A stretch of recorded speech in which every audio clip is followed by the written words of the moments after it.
Bonjour à tous et bienvenue sur Afrique Sport pour cette matinale du lundi 15 août 2022. Nous allons encore évoquer beaucoup de sujets et on sera dans le développement avec Marcel Maron. On démarre avec le Maroc.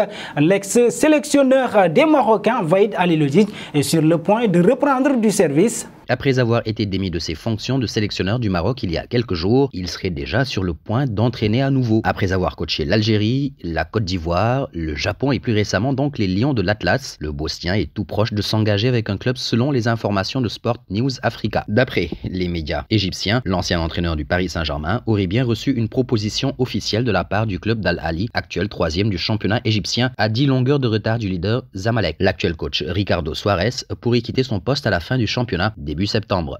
De Waïd Halilhodji à Pierre-Emerick Aubameyang, le Gabonais veut bien rester en Catalogne malgré l'intérêt de Chelsea. Malgré l'intérêt de Chelsea et de son ancien entraîneur Thomas Tuchel, l'ancien Stéphanois se plaît en Catalogne et compte bien y rester. Sous contrat avec le Barça jusqu'en 2025, l'attaquant international gabonais de 33 ans aux 73 sélections et aux 30 buts inscrits a toute la confiance de son entraîneur chez les culés. Selon une source proche du joueur qui s'est exprimée à Mundo Deportivo, le natif de Laval souhaite rester au FC Barcelone malgré les arrivées de Robert Lewandowski ou encore de Rafinha. La saison dernière, Pierre-Emerick Aubameyang a réalisé une saison intéressante avec 38 matchs pour 20 buts et 3 passes décisives, toutes compétitions confondues. À voir s'il restera d'ici la fin du mercato estival.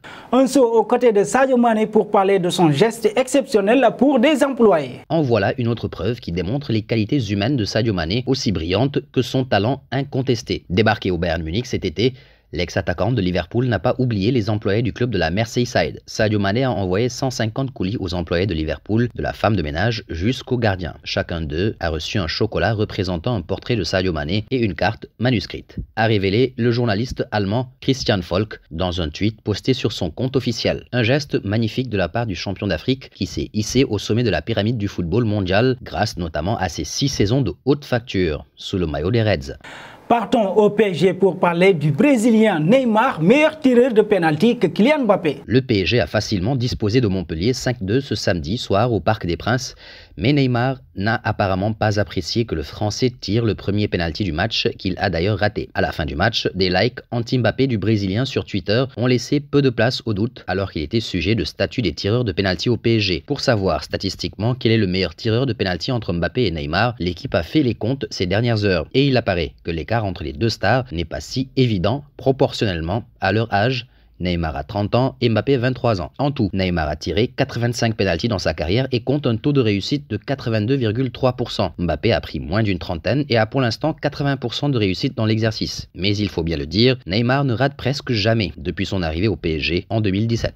Du côté des Sky Blues, le Portugais Bernardo Silva a laissé un message énigmatique à son club. Plus de détails avec Marcel Maron. Vivement courtisé par le FC Barcelone, Bernardo Silva a publié un message qui laisse planer un sérieux doute sur son avenir à Manchester City. Fan des Blaugrana depuis son enfance, le milieu offensif de 28 ans disposerait déjà d'un accord avec le club catalan. Mais les limites financières du Barça bloquent pour l'instant ce deal, surtout que les Sky Blues réclameraient pas moins de 93 millions d'euros pour lâcher l'international portugais. L'ancien monégasque a pourtant posté un message pour le moins ambigu. Une belle performance de l'équipe et une ambiance fantastique. Je voudrais également remercier tout le monde au stade pour ces beaux moments d'amour et de soutien que vous m'avez montrés, a écrit le natif de Lisbonne sur Twitter. Des mots qui résonnent fort, comme des adieux. Et nous voici arrivés à l'instant quiz avec 3 indices pour connaître notre joueur mystère du jour. Premier indice, je suis un milieu offensif de 22 ans de la Liga. Deuxième indice, j'ai déjà joué pour 2 clubs qui chuisent. Vos réponses seront attendues en commentaire. Et nos félicitations à tous ceux qui ont répondu. Kurt Zouma, c'était le joueur à trouver lors de la matinale de ce dimanche,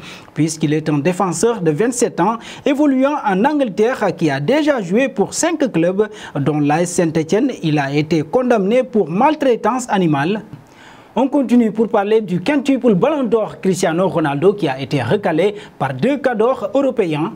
D'après les informations du Corriere dello Sport, Jorge Mendes aurait proposé Cristiano Ronaldo à 2 clubs italiens. En effet, le quotidien sportif affirme que l'attaquant portugais aurait été proposé à l'Inter Milan et au Milan AC, 2 clubs italiens qui n'auraient pas la capacité financière pour accueillir la superstar portugaise. Toujours d'après le Corriere dello Sport, le salaire de Cristiano Ronaldo aurait posé problème au club italien. En effet, avec un salaire de 45 millions d'euros bruts, aucun club n'aurait la possibilité d'accueillir l'attaquant de Manchester United en raison du décret de croissance. Ainsi, ni le Milan AC, ni l'Inter Milan n'auraient pu donner suite aux propositions de Jorge Mendes.